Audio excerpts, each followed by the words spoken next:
Compañeros, yo les voy a agradecer por favor el uso de los micrófonos para que no nos vaya a interrumpir la cátedra cuando ya esté el doctor, por favor.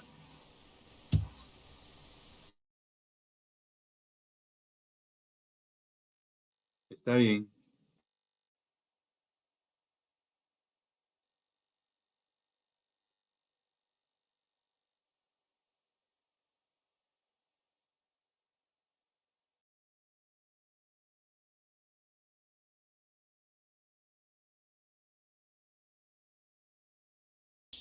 Muy buenas tardes, Ani, ¿me escuchan? Buenas tardes, Sí. doctor. Sí, se le escucha. Buenas tardes, doctor. Buenas tardes. Bien, entonces, muchas gracias a la licenciada Fuentes Morales por hacernos la introducción y al darle las buenas tardes en un día de gracias a Dios para Guatemala. Decía que ganamos una medalla olímpica, entonces estamos de celebración y vamos a iniciar con la clase que teníamos programada para el día de hoy en atención a los homicidios privilegiados o atenuados.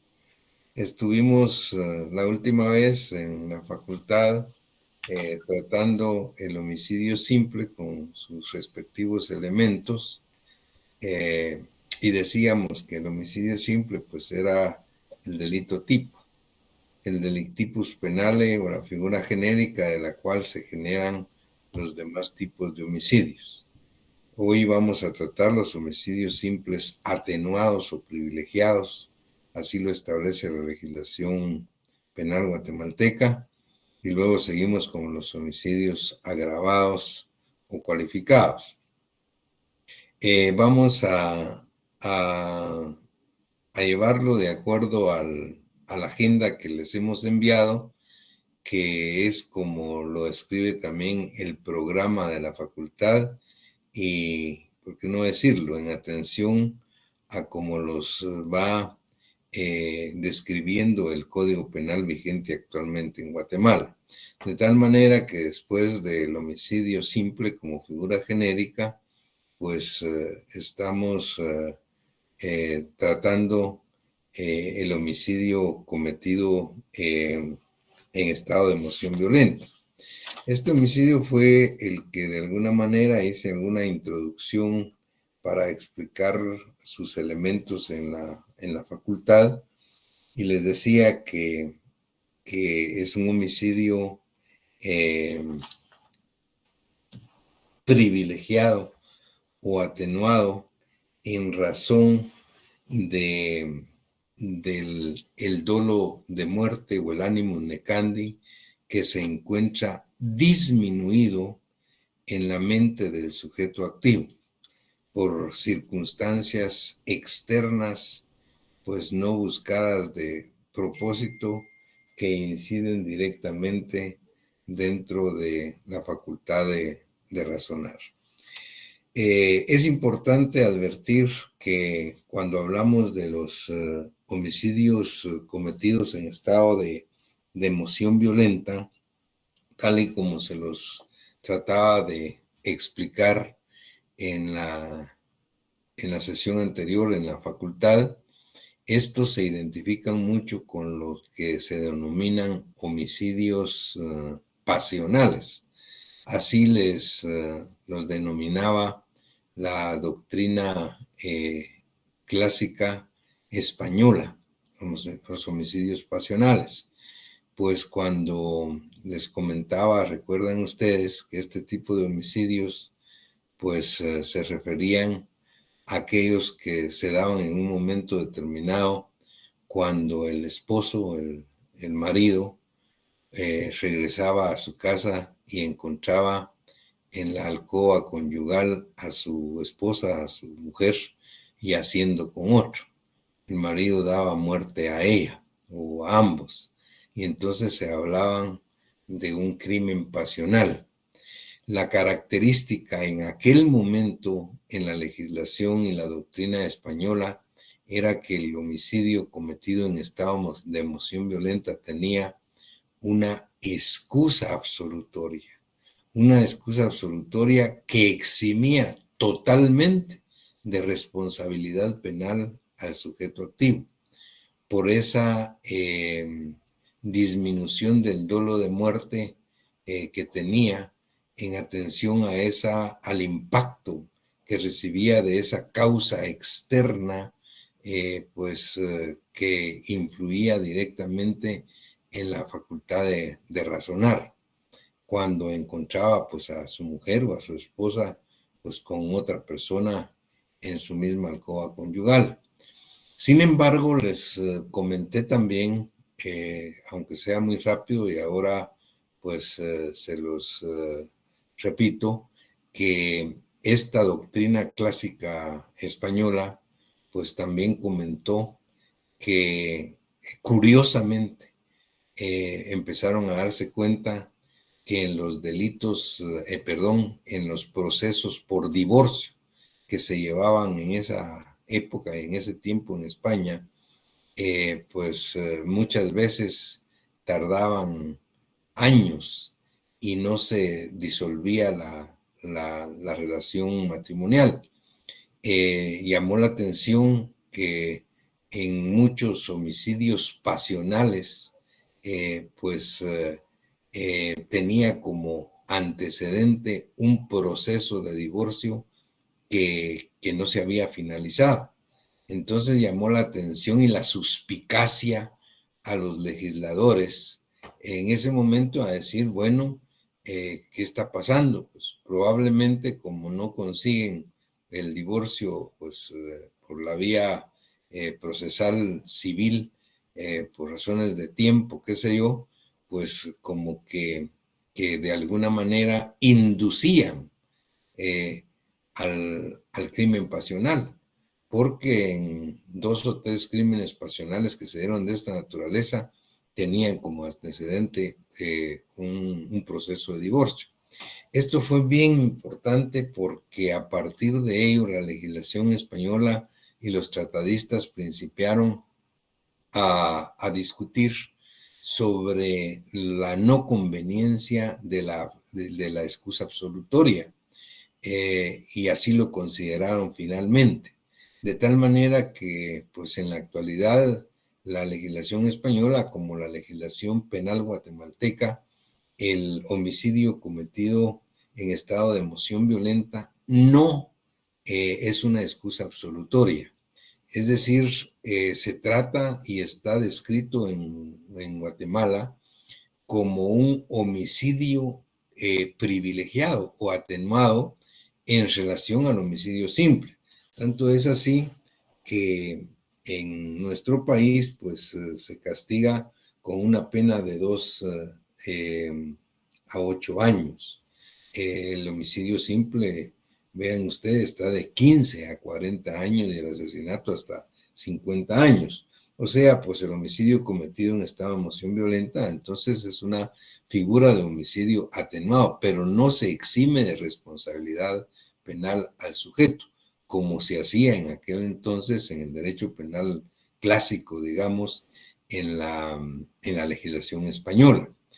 Ahora bien, también tenemos que dejar muy claro, el homicidio cometido en estado de emoción violenta no son solo los crímenes pasionales, de ninguna manera.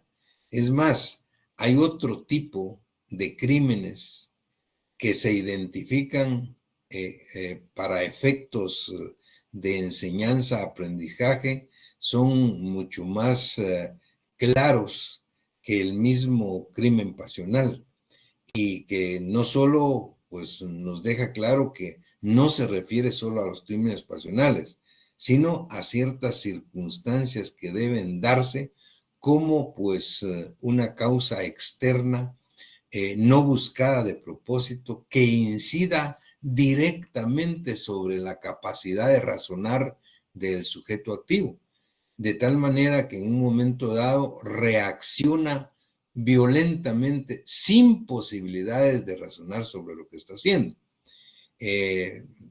les comentaba yo de algunos ejemplos que regularmente ponemos, que son hipotéticos y son pues bastante crueles, bastante difíciles, traumáticos, si ustedes quieren, pero pues así es el derecho penal y es la manera tal vez más fácil de poder pedagógicamente explicar esto a los estudiantes. Y entonces les decíamos del caso, por ejemplo, hipotético del padre de familia que llega a su casa y que al regresar a su casa encuentra que están violando a su hija de 10 años. Él tiene una pistola en el cinto, inmediatamente la saca, dispara y mata al violador. Ahí tienen ustedes un típico caso de homicidio cometido en estado de emoción violenta. Porque si vamos a analizar, pues se dan todos los elementos característicos de este tipo de homicidio. Y quiero comentarles algo que es muy importante. Si nosotros nos atuviéramos solo a lo que dice el Código Penal de Guatemala, nos quedaríamos demasiado cortos. Pues ustedes ven el artículo 124 que habla del homicidio cometido en estado de emoción violenta, solamente dice, quien matare en estado de emoción violenta, se le impondrá prisión de 2 a 8 años. Pero no dice más, no explica qué debemos entender por estado de emoción violenta. Y ahí es donde entra en juego y ahí está la importancia de la doctrina científica, de la dogmática jurídica penal. Ahí entra, importantemente también lo que es la jurisprudencia que se va asentando en nuestro país en atención a estas figuras. Pues ustedes vean que quedaríamos totalmente cortos si solo pues nos ponemos a leer o a estudiar el Código Penal, porque no dice nada. Sencillamente dice que quien matara en estado de emoción violenta. Sin embargo, ese delito cometido en estado de emoción violenta tiene características fundamentales que tienen que darse para poder considerar el mismo en un momento determinado. Por ejemplo, debe haber una alteración psíquica que sufre el sujeto activo, una alteración psíquica temporal que incide sobre la facultad de razonamiento del sujeto activo sin llegar a una causa de inimputabilidad. Y eso sí es muy importante. Vean ustedes, aquí estamos hablando de una alteración psíquica que no llega a ser un trastorno mental transitorio. Y esto pues nos estamos siguiendo a la doctrina científica y a la información legal que tenemos de nuestro Código Penal. Si ustedes advierten el artículo 23 que estudiamos en Derecho Penal 1 como causas de inimputabilidad, dice el Código, es causa o son causas de inimputabilidad los menores de edad, la minoría de edad, y los que en el momento de la comisión del delito estén sufriendo un trastorno mental transitorio, no buscado de propósito. Es lo que se llama actione liberae in causa, es decir, no buscado de propósito. Pero en este caso hay exención total de responsabilidad penal. Los menores de edad y los que en el momento de la comisión del delito estén sufriendo un trastorno mental transitorio están fuera del derecho penal, que no es este caso. Aquí hay una alteración psíquica, no hay un trastorno mental transitorio.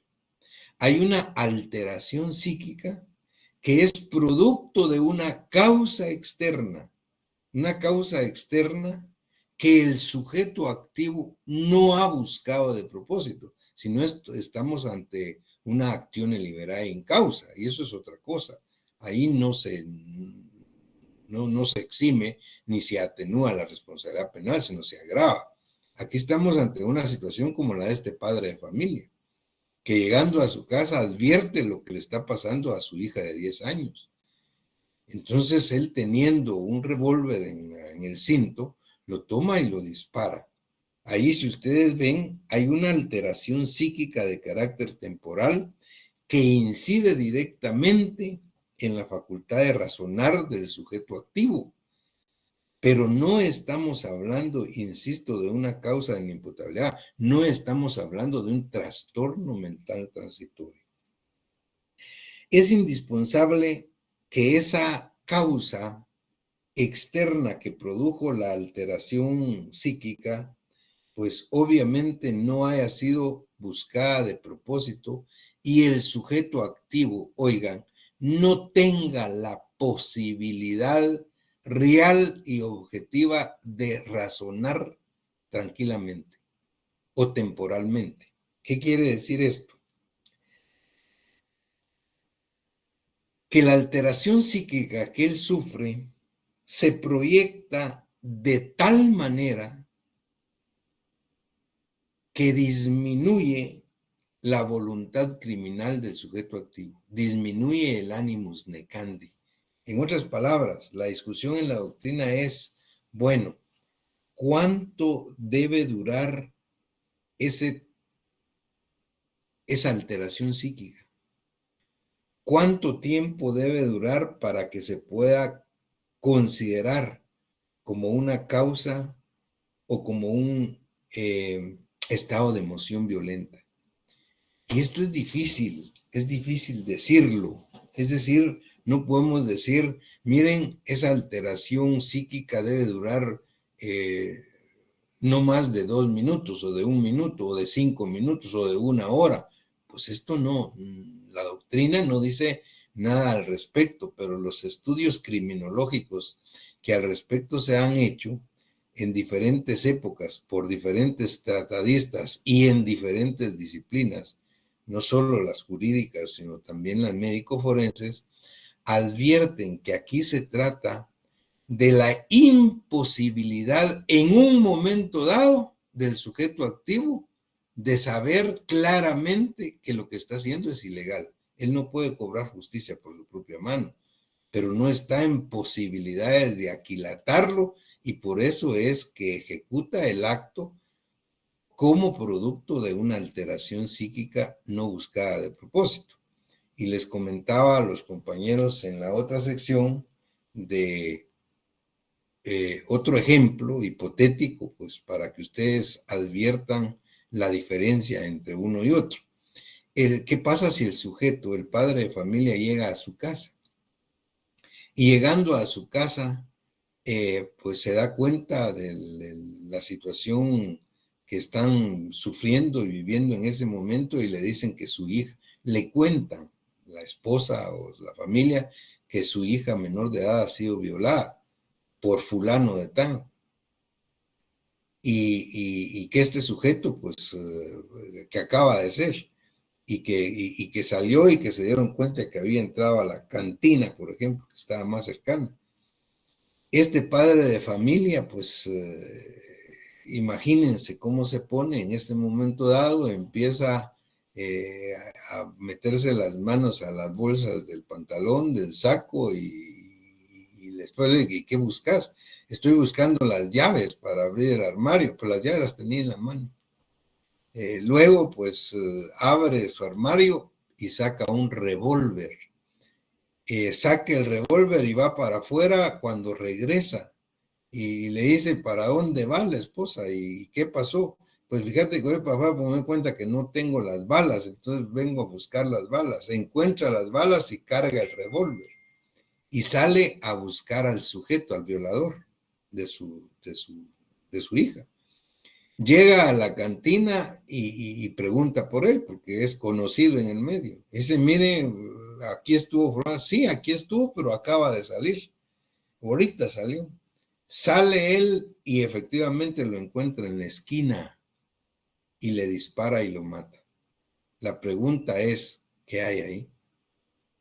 La pregunta es, ¿se trata de este caso que estoy planteando ahorita hipotéticamente, de un homicidio cometido en estado de emoción violenta?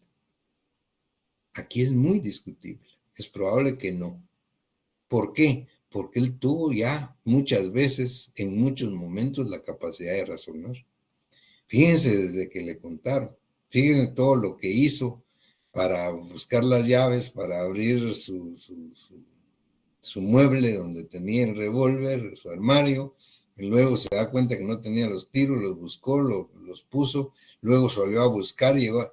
Tuvo varios momentos. Entonces la pregunta es, ¿hay ahí un estado de emoción violenta?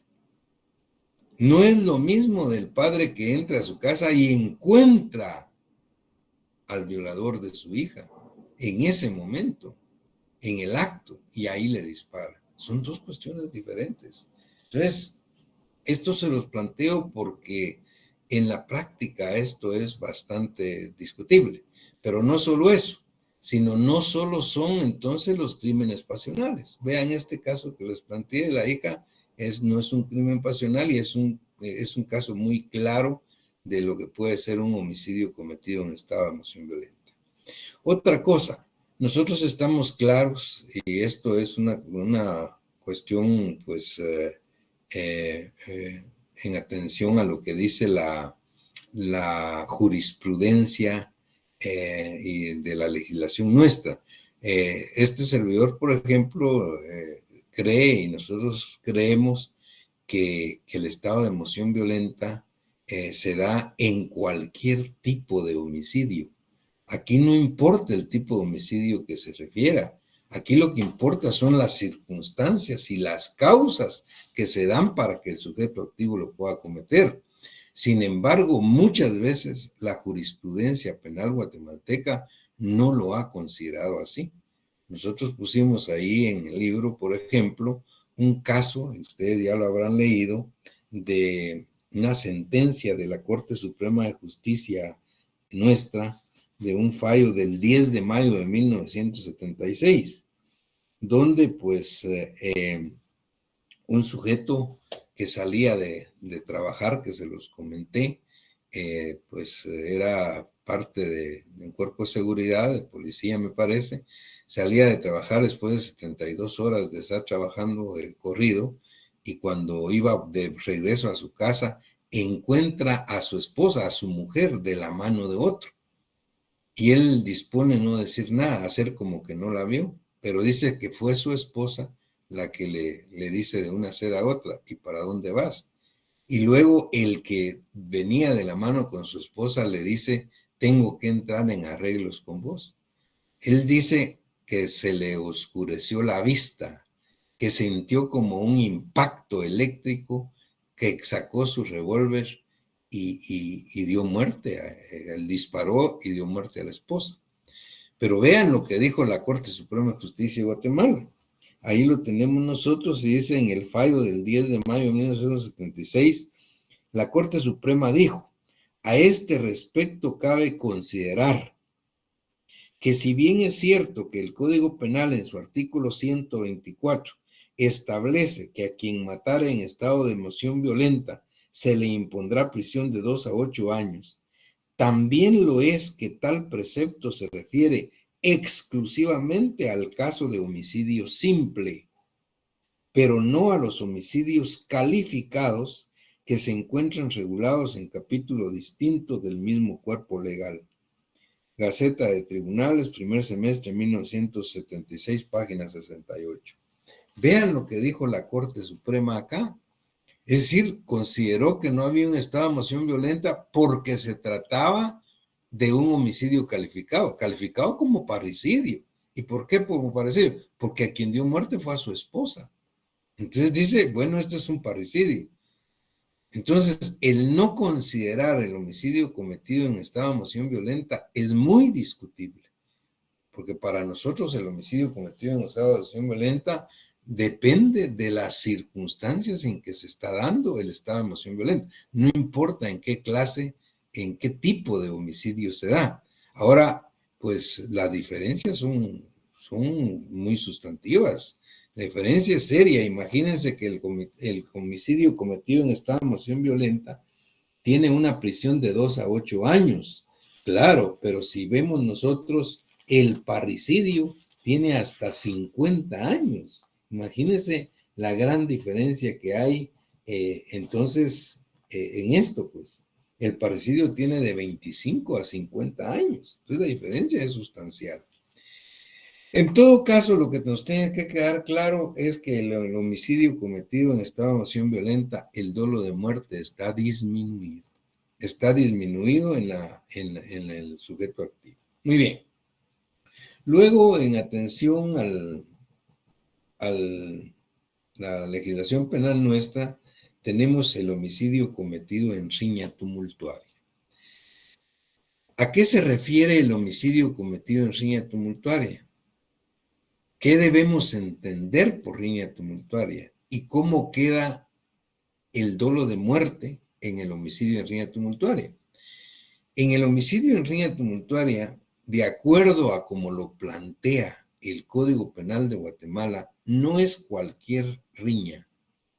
La riña tumultuaria tiene que ser de tal naturaleza que nosotros en la doctrina consideramos que deben ser más de 2 personas las que riñen confusa y tumultuariamente. Es decir, si solo 2 personas son las que están peleando, las que están riñendo y una fallece, ahí no hay riña tumultuaria.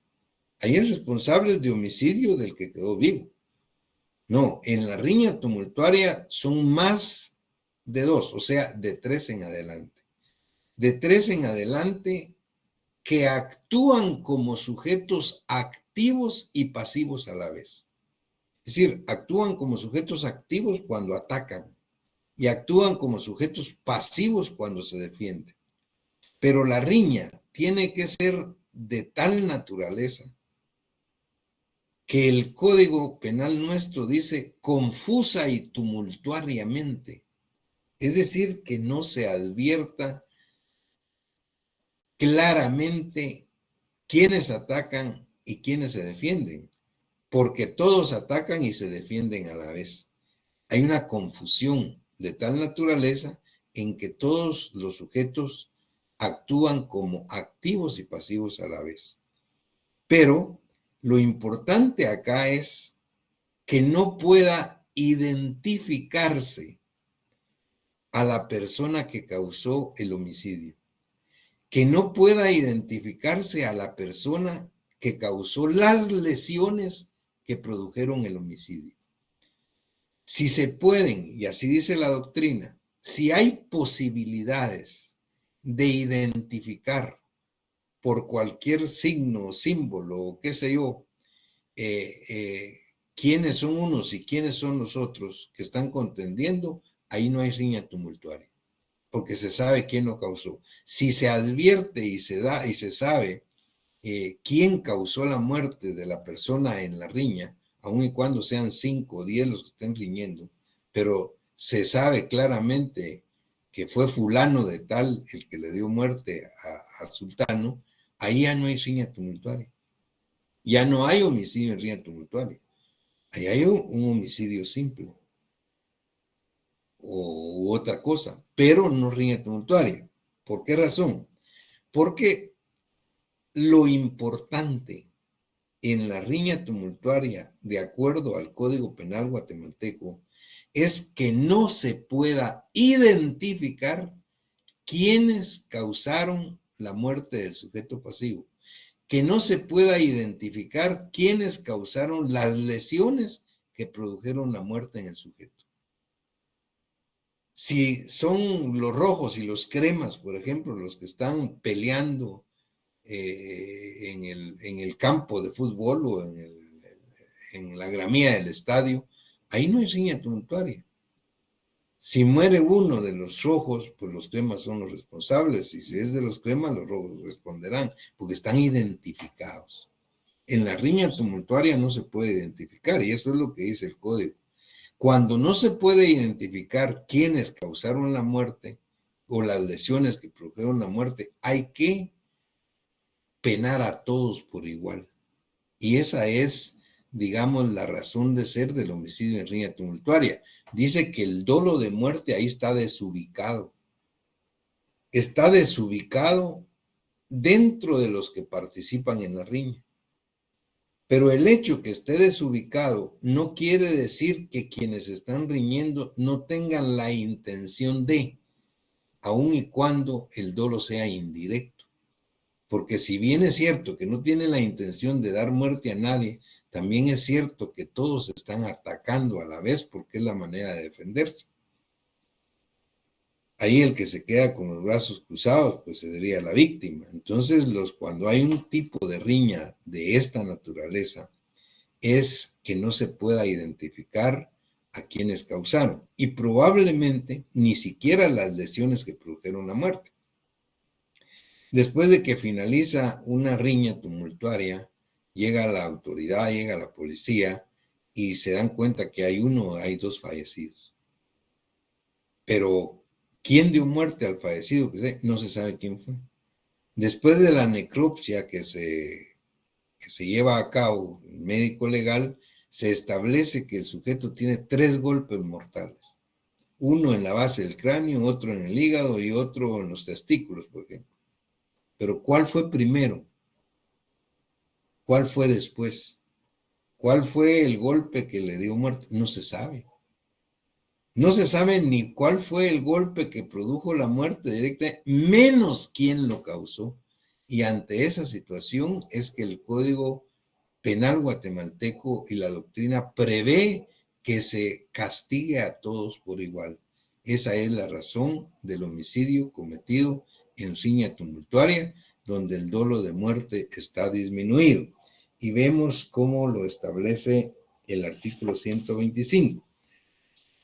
Dice homicidio en riña tumultuaria, cuando riñendo varios, más de 2, les decía, o sea, de 3 en adelante, y acometiéndose entre sí, confusa y tumultuariamente, se hubiera resultado muerte de una o más personas, y no constare el autor, pero sí los que hubieran causado lesiones graves, se impondrá a estos prisión de 6 a 12 años.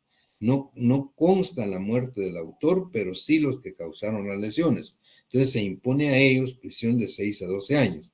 Y luego finaliza diciendo, no constando quién o quienes causaron las lesiones, se impondrá a todos los partícipes prisión de 2 a 6 años. Vean ustedes entonces lo importante acá, como les decía, es que no se pueda identificar a quién causó la muerte al sujeto pasivo. El dolo de muerte desubicado. Muy bien. Luego continuamos con el homicidio preterintencional. Y vean esto, tal y como lo explicaba para el homicidio cometido en estado de emoción violenta. El código no explica qué debemos entender o qué es homicidio preterintencional. El código simplemente dice, quien cometiere homicidio preterintencional será sancionado con prisión de 2 a 10 años. Quien cometiere homicidio, ¿pero qué es homicidio preterintencional? Aquí tenemos que ir nuevamente a nuestro derecho penal 1. Esto lo estudiamos y lo aprendimos en derecho penal 1. En el homicidio preterintencional, aquí se trata de la muerte de una persona, pero allá aprendimos que una conducta preterintencional es aquella que está entre una conducta dolosa y una conducta culposa.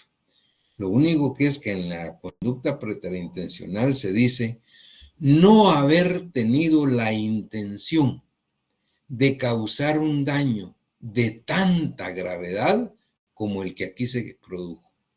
Y en este caso, si estamos hablando de homicidio preterintencional, tenemos que entender entonces que aquí no se tenía la intención de dar muerte a alguien.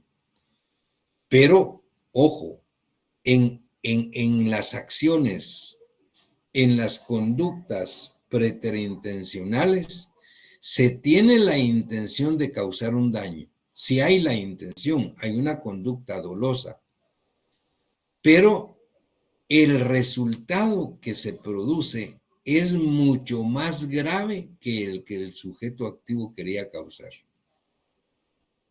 Pero tienen que entonces, vamos a ver que estamos frente a un dolo indirecto, porque hay la intención de causar un daño, pero no tan grave como el que se produjo, que en este caso es la muerte de la persona. Entonces, ¿cómo queda el dolo de muerte, el elemento subjetivo en el homicidio preterintencional? El dolo de muerte aquí está limitado. Está limitado porque la persona no quería causar la muerte del sujeto pasivo. Sí quería causarle un daño, pero no la muerte, que fue la que se produjo. La pregunta es, si no quería causar la muerte del sujeto pasivo, ¿por qué se produjo esta? ¿Cuál es la razón? La doctrina da dos razones.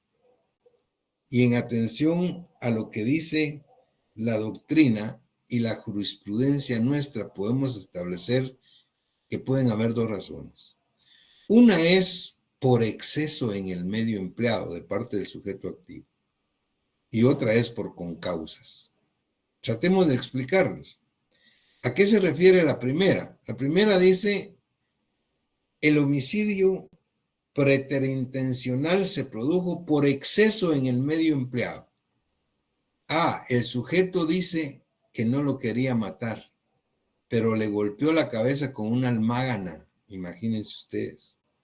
Se excedió en el medio empleado y le dio muerte. Ahora, esto es muy discutible en la práctica forense, porque si un sujeto da muerte a otra persona golpeándole la cabeza con una almágana, difícilmente va a poder demostrar al juez competente que no lo quería matar. Es como absurdo, pues. Pero, pues, la doctrina dice que una posibilidad es el exceso en el medio empleado, pero hay que demostrarlo, y es difícil, no es fácil. Pero, afortunadamente, son los casos los que menos se dan. Los que más se dan son por razones de concausas. El homicidio preterintencional por concausas. ¿Qué son las concausas? Vamos otra vez a nuestro derecho penal 1. Recuerden, eso lo estudiamos y lo aprendimos en derecho penal 1. Las concausas. Concausas son circunstancias sobrevenidas que son la causa de la muerte del sujeto pasivo, pero que no puede aquilatar, que no puede manejar el sujeto activo. Fíjense qué importante. Son circunstancias sobrevenidas que no están dentro de las posibilidades de manejar del sujeto activo, pero que finalmente son la causa de la muerte del pasivo. Algunos tratadistas, en algunos libros, cuando hablan de concausas, se refieren muchas veces a la mala suerte. Es decir, se produce muchas veces por mala suerte. Es decir, mala suerte es una circunstancia, dicen ellos, que no está en las manos del sujeto activo poderlas considerar o manejar en un momento dado, pero que finalmente es la causa directa de la muerte del pasivo. Les ponía un ejemplo en la facultad. ¿Qué pasa? Les decía, si dos compañeros de acá del aula, son buenos amigos, no solo compañeros de clase, sino buenos amigos, en un momento dado resultan discutiendo sobre un partido de fútbol del domingo. Y la discusión llega a tal naturaleza que se enojan y uno viene y le trata de abalanzarse sobre el otro y le pega una bofetada en la cara. Ante esa situación se va sobre él y le pega una bofetada fuertemente en el pecho, de tal manera que el compañero cae al piso. Pero ante la admiración de todos y la vista de todos, él ya no se levanta. ¿Y por qué no se levanta? Porque ya no tiene signos vitales, porque está muerto. Imagínense lo que este compañero diría: Dios mío, pero ¿qué pasó aquí, pues? Era mi amigo, somos muy amigos y empezamos a discutir por algo sin importancia y llegamos a los puños, pero jamás quería yo darle muerte, no sabía yo. Lo que pasa es que le golpeé en el pecho, él cayó y ya no se levantó. Entonces, hay un daño mucho más grave que el que quería causar, porque no le quería causar la muerte. Pero después de la necropsia de ley, luego de que se hace la necropsia en el INASIF, el dictamen de INASIF es que el occiso, el fallecido, padecía de un aneurisma en la aorta y usaba un marcapaso que se le había colocado hace un año. Imagínense, pero esa circunstancia no la conocía el sujeto activo. Entonces, esas son las concausas. Son circunstancias sobrevenidas que no dependen de la voluntad del sujeto activo, pero que al final son las que causan la muerte del pasivo. En este caso, obviamente, el golpe que él recibió en el pecho no le hubiera hecho mayor cosa a nadie, pero en él produjo la muerte porque él usaba un marcapaso, porque él tenía un aneurisma en la aorta, y eso fue lo que le produjo la muerte. Esa es la concausa. Ahora bien, imagínense ustedes que el sujeto activo sí conocía que padecía de aneurisma y que había puesto un marcapaso hace un año y con ese propósito le golpeó el pecho. Ahí cambia todo. Ahí la tipificación cambia radicalmente, porque de un homicidio preterintencional se convertiría en un asesinato. Hay premeditación, hay alevosía. Ya vamos a ver al asesinato, pero me estoy adelantando. Vean los elementos. Entonces, lo que quisiera que quede claro, pues, ¿qué son las concausas? Son circunstancias sobrevenidas, muchas veces producto de la mala suerte. Esta concausa es anterior, pero hablemos de una concausa concomitante, como dice la doctrina, una concausa que se dé en ese momento. Los muchachos están discutiendo, resultan peleando, uno empuja fuertemente al otro y este cae al piso, pero se golpea la base del cráneo en el filo de la banqueta y eso le produce la muerte. Y así lo establece la necropsia médico-legal del INASIF, que golpeó pues fuertemente la base del cráneo y eso le produjo la muerte instantánea. Entonces cualquiera diría, bueno, qué mala suerte, pues, que cayó con la base del cráneo en el filo de la banqueta. Si hubiera caído sentado, no le hubiera pasado nada, pues. Entonces, vean ustedes lo que son las concausas. Son circunstancias sobrevenidas que no puede manejar el sujeto activo, pero que son las que producen la muerte del pasivo. Así es como se dan lo que se denominan homicidios preterintencionales. Muy bien, llegamos rápidamente a lo que es el homicidio culposo del 127. El homicidio culposo, vean ustedes, es el único homicidio en el que está totalmente excluido el dolo de muerte. Por eso se llama homicidio culposo. Ahí no hay dolo de muerte, no hay ánimos necandi, no hay propósito deliberado de causar la muerte del pasivo. ¿Qué pasó entonces? Recuerden su derecho penal 1 otra vez.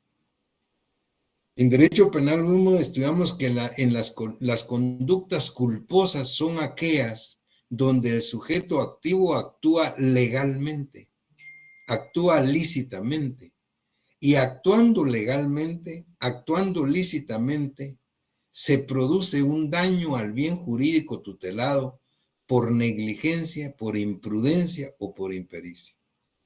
Entonces, ¿qué pasa en los homicidios culposos? En el homicidio culposo no hay propósito deliberado de causar la muerte.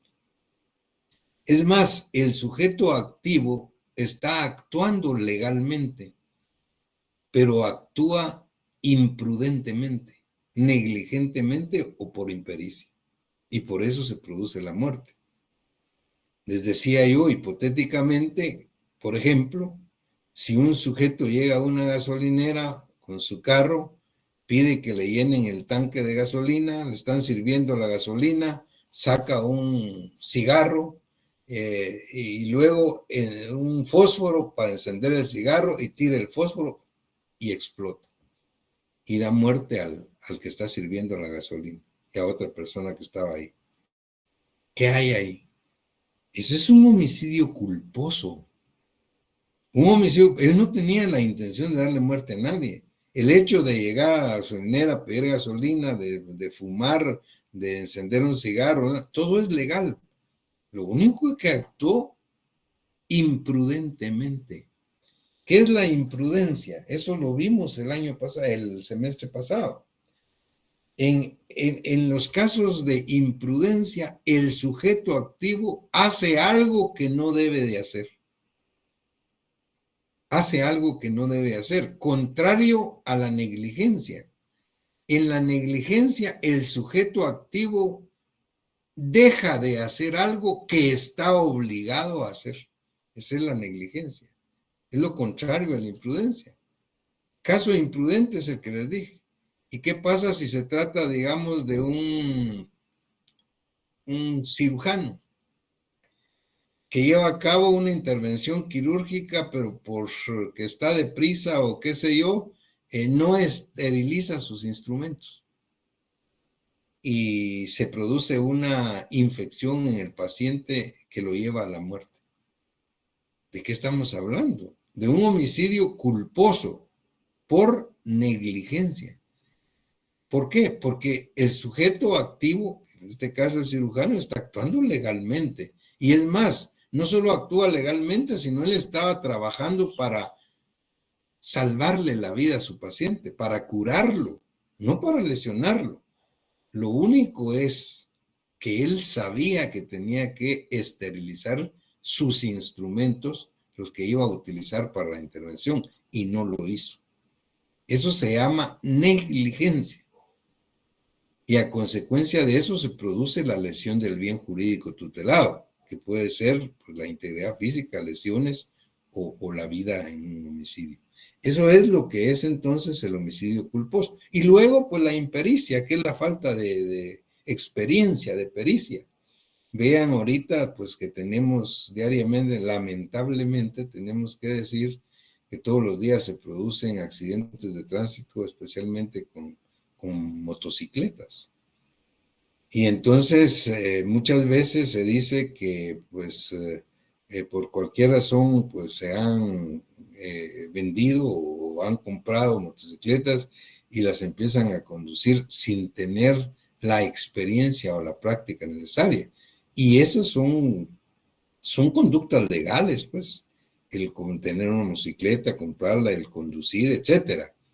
Lo único es que si no se tiene la experiencia suficiente para manejar una motocicleta o una moto y sobre eso se excede de velocidad y se produce pues un accidente en el que fallece, por ejemplo, la persona que va atrás, ahí estamos hablando de un homicidio culposo por falta de experiencia.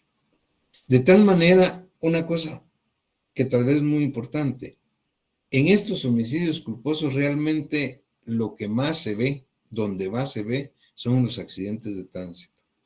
Los accidentes de tránsito son típicos homicidios culposos o lesiones culposas. Y los accidentes de tránsito, vean ustedes, pues es una conducta lícita. Y es más, me van a decir, ¿qué pasa si el sujeto que va conduciendo un vehículo, automotor o bicicleta o moto, lo que sea, va en estado de ebriedad? o bajo efecto de bebidas de tóxicos, algún estupefaciente o alguna droga. No importa. Aun y cuando vaya en estado de ebriedad o bajo efectos de drogas, no tiene la intención de causarle daño a nadie, ni a él mismo. Pero a raíz de eso se producen los accidentes. Entonces se agrava la responsabilidad penal siempre dentro de un homicidio o lesiones culposas. Agrava su responsabilidad penal si va conduciendo bajo efecto de licor. Y es más, de acuerdo a la legislación penal guatemalteca, cuando se trata de conducir, por ejemplo, transporte colectivo, se agrava mucho más la responsabilidad penal por la responsabilidad que lleva el conductor pues, de un bus, por ejemplo, donde llevan muchas personas con él. Muy bien, ¿cómo queda el animus necandi? No existe.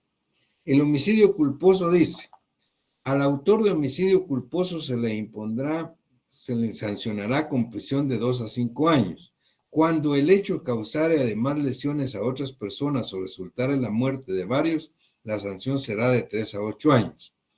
Si el delito fuere cometido al manejar vehículo bajo influencia de bebidas alcohólicas, drogas tóxicas o estupefacientes que afecten la personalidad del conductor o con temeridad e impericia manifiestas o en forma imprudente o negligente en situación que menoscabe o reduzca su capacidad mental, volitiva o física, se impondrá al responsable el doble de la pena que corresponda si en caso de no existir alguna de estas circunstancias. Y finaliza este párrafo. Si el delito se causare por pilotos de transporte colectivo, en cualquiera de las circunstancias relacionadas en el párrafo anterior, será sancionado con prisión de 10 a 15 años.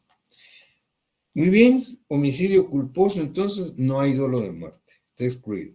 Luego tenemos en el 128 la inducción o ayuda al suicidio. Eso ya lo había explicado en las aulas de la facultad.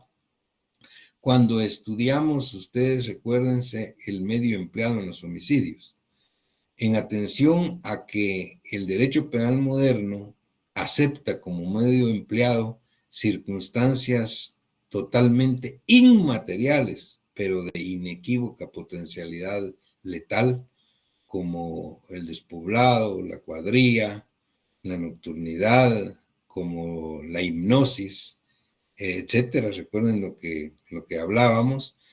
Siempre que hay una conexión psíquica entre el sujeto activo y el sujeto pasivo y la conducta del activo sea la causa de la lesión o la muerte en el pasivo, hay una relación de causalidad de acuerdo al artículo 10 del Código Penal, entonces vamos a estar frente a un tipo de homicidio de acuerdo a ese medio empleado. Entonces es difícil, y esta es una consideración muy nuestra, por ejemplo, de acuerdo a la legislación y a la jurisprudencia nuestra, es muy difícil hablar de inducción o ayuda al suicidio.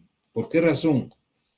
Porque se dice que teóricamente hay inducción al suicidio cuando alguien no ha pensado quitarse la vida por sí mismo, pero otro lo convence de que tiene que privarse de la vida, de que se muera, de que se mate.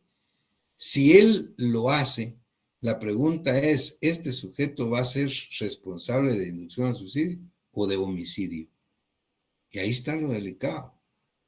Es más fácil probar un homicidio por una relación de causalidad, una conexión psíquica entre el sujeto activo y el sujeto pasivo. Él ni siquiera había pensado en quitarse la vida. Ah, no, pero el otro lo indujo. Bueno, si al final lo logra y lo hace, entonces yo no creo que sea responsable de inducción al suicidio. Va a ser responsable de homicidio. Ahora, en la ayuda al suicidio, el sujeto pasivo por sí mismo ya decidió matarse, quitarse la vida, privarse de la vida, pero no tiene valor de hacerlo, entonces pide favor. Le dice a su amigo, mira, ¿me puedes ayudar? Yo decidí privarme de la vida, pero no tengo valor de hacerlo. ¿Me puedes ayudar dándome un tiro? Si el sujeto lo ayuda dándole un tiro o inyectándole algo, por ejemplo, la pregunta es, ¿ustedes creen que es responsable de ayuda al suicidio? Tampoco. Es responsable de homicidio. De tal manera, pues, que en atención al medio empleado en estos delitos, es bastante difícil y discutible hablar de inducción o ayuda al suicidio. Luego, el 129 tenemos el infanticidio. Esto sí es muy importante. El infanticidio es un delito, un homicidio privilegiado o atenuado que comete la madre. El sujeto activo es solo una madre que da muerte a su propio hijo durante el nacimiento o hasta 3 días de nacido. Pero ¿por qué la madre da muerte a su hijo?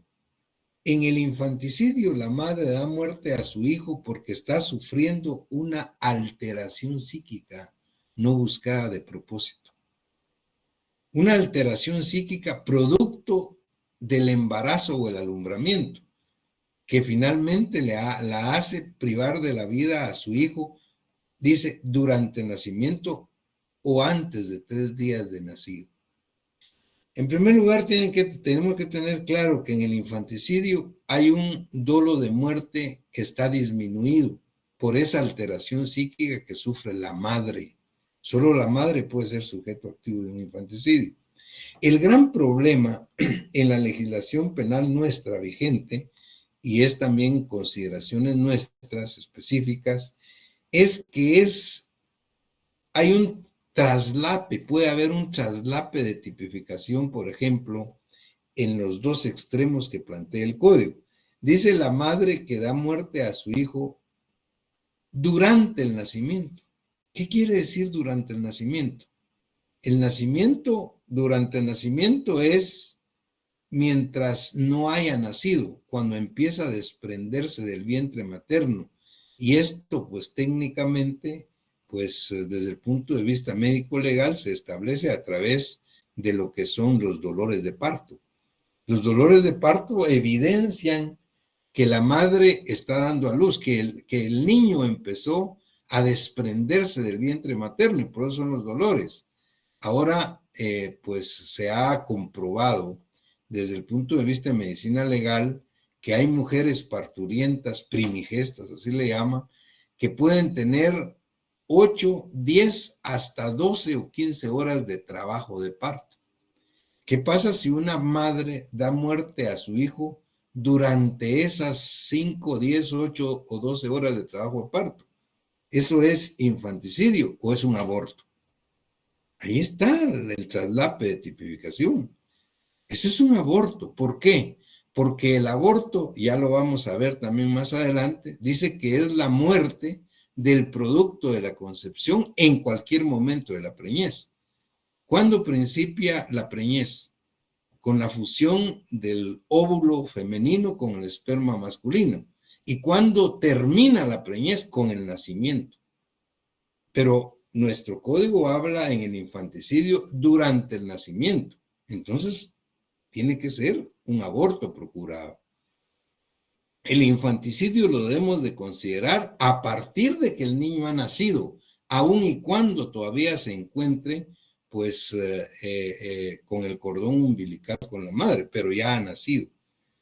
Y luego veamos el otro extremo, dice durante el nacimiento o hasta antes de 3 días, antes de que haya cumplido 3 días. 3 días son 72 horas. Si da muerte durante las 72 horas, es un infanticidio y tiene de 2 a 8 años de cárcel. ¿Qué pasa si da muerte durante 72 horas más 1 minuto? Ah, no, ya no va a ser infanticidio. Entonces vamos a hablar de parricidio. Tiene 50 años de cárcel. Pues no puede ser tampoco, porque la madre está sufriendo una alteración psíquica producto del embarazo o del alumbramiento y da muerte a su hijo, pero le da muerte cuando tiene 73 horas. Ya pasó 1 hora más. Entonces no puede ser que con 1 hora más que haya pasado, pues ya se va a calificar como un parricidio y no como un infanticidio. ¿Cómo queda el dolo de muerte? El dolo de muerte ahí está disminuido por la alteración psíquica de la madre. Finalmente, lo que tiene que quedar claro es que el infanticidio es este tipo de delito donde la madre da muerte a su propio hijo durante el nacimiento o hasta 3 días de nacido. No hay tales casos de infanticidio cuando ven ustedes hay una relación entre un mayor de edad y una menor de edad. Eso es un infanticida, no tiene nada que ver con el infanticidio. El infanticidio es un delito que atenta contra la vida. Y finalmente el artículo 130, rápidamente, la suposición de muerte. Aquí nosotros hacemos una consideración. Nada tiene que ver la suposición de muerte en los delitos que atentan contra la vida. En la suposición de muerte es hacerse el muerto. ¿Con qué objeto se puede hacer el muerto o pasarse por muerto una persona? Porque va a cobrar un seguro de vida. Bueno, entonces es un delito contra el patrimonio. Hay un animus lucrandi, no hay animus necandi. Entonces, aquí hay que tener claro, yo creo que esta suposición de muerte sí no tiene nada que ver acá dentro de los delitos contra la vida. Y dice claramente de 130, quien maliciosamente se hiciere pasar por muerto o conociendo la existencia de proceso instruido con ocasión o con motivo de su fallecimiento, no se manifestare, será sancionado con prisión de 1 a 5 años. Creemos que este delito de suposición de muerte debe estar colocado dentro de los delitos que atentan contra el estado civil de las personas, puede ser, o bien contra el patrimonio, según sea pues la intención del sujeto activo, pero no dentro de los delitos contra la vida. Muchísimas gracias. Rápidamente hemos terminado los homicidios privilegiados o atenuados y el próximo día pues estaremos tratando los homicidios calificados o cualificados como es el parricidio, el asesinato y la ejecución extrajudicial. Que estén muy bien, pasen feliz noche. Se cuidan.